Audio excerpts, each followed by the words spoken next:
So when we look at anhydrides, we're going to see the reactions are exactly the same as those for acyl chlorides. So hooray, don't have to really learn anything. There are a couple of differences though. If we just remember how to make an acid, turn an acid into an anhydride, we really have two options. We can go crazy and use super high temperature and get them to condense, but we don't like to do that. Instead, better to do a base followed by an acid chloride. And in doing so, you will get your anhydride out. Those R groups can be the same, they can be different. So whatever it may be. Generally, we want symmetrical ones because we're going to see that when these form the leaving group, it's better to use something like acetic anhydride, where you have two just methyl groups on each side, because you'll end up producing acetate as your byproduct instead of HCl or acetic acid. So as a result, it's much more friendly towards your molecule, but it is kind of poorer atom economy since we lose half of our molecule, as we'll see. Let's take a look. What did we do first? We hydrolyzed it. Yes, we can hydrolyze an anhydride as well. We do not need the pyridine here because we produce the same molecule. So carboxylic acid is much less reactive than hydrochloric acid is, so no big deal if we have an extra acetic acid molecule lying around. Unless your molecule is super duper sensitive, but then you would do something else. So that works. We can react them with alcohols, just like before. Again, no pyridine is needed here. You make your ester plus your carboxylic acid. Hooray. With amines, guess what? Same thing happens. Although with the amines, we still will want to do two equivalents. Put H on there. I swear I didn't forget the H. You'll make your NR2, your amide, plus your carboxylate. Well, so notice this acetic acid we make, or just carboxylic acid. That's what will react with the other amine. Carboxylic acids and amines have pretty much identical Kas and Kbs respectively, so they will react very nicely together and get out of the way.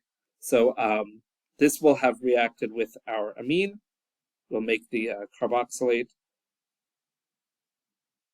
and we'll make our protonated amine. Those two will form a salt together. So you still want to have two equivalents of your amine here. All right, what did we look at next? I believe we looked at hydrogen, right? So if you reduce this with lithium aluminum hydride, you will get your alcohol out, probably two of them. You'll end up with another acetic acid, which will probably get reduced as well. So we'll have two of those. Hooray! Again, not very exciting because these are all the same. If we take this molecule and use our lithium aluminum OR3 hydride and water, we'll make the aldehyde plus acetic acid. So really, everything is exactly the same as with the acid chloride, except our byproduct is different. So instead of HCl, we're making a carboxylic acid, so it's a little bit more friendly. If we want, we can use the Grignard. We'll just keep going, same starting material. You'll need excess of this, just like before. Water wash at the end. You will make your alcohol with all these other R groups.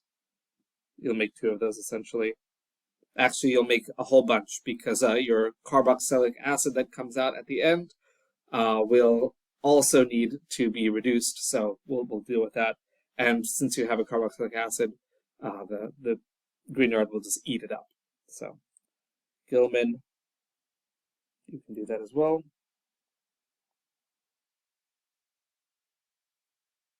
You can make your ketone. And you make your carboxylic acid. So lots of stuff we can do. Exactly the same as our reactions of acid chlorides, except the byproduct. A couple of other things that we often do is we use acetic anhydride a lot for this, which just has the methyls as our R groups. Very commonly used as a protecting group for alcohols or amines. As we've seen, remember we did this with if we wanted to work with aniline and we didn't want to polybrominate our benzene, we would need to tame it down using acetic anhydride, for example.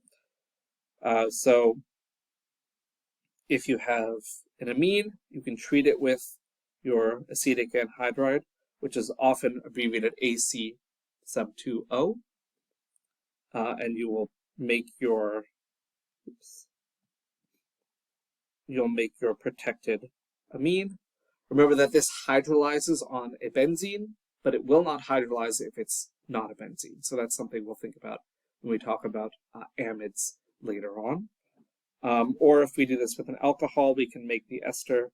Again, it's the same reaction as above, the amine and alcohol, but in the context of them as protecting groups. So because it's more efficient generally to use the acyl chloride, because you have to use the acyl chloride to make the anhydride anyway, it really only makes sense in the case of acetic anhydride, because that one's relatively easy to make. You can make this by just heating acetic acid. They will dehydrate and form the anhydride. So we will see acetic acid used a lot. So in this case, we're using it as a protecting group, so to prevent some sort of acidic proton happening here. Amides are not acidic. Generally speaking, they're about the same as alcohols. So, it's a way of doing that. Or you can tame down your benzene, as we saw, by turning a strong activator into a moderate activator instead. So, fun stuff with anhydrides, hooray. But again, generally speaking, while we can do all these same things with anhydrides as we could with acid chlorides, it's simply a lot easier to use the acid chloride. So, yay. In our next video, we'll take a look at esters.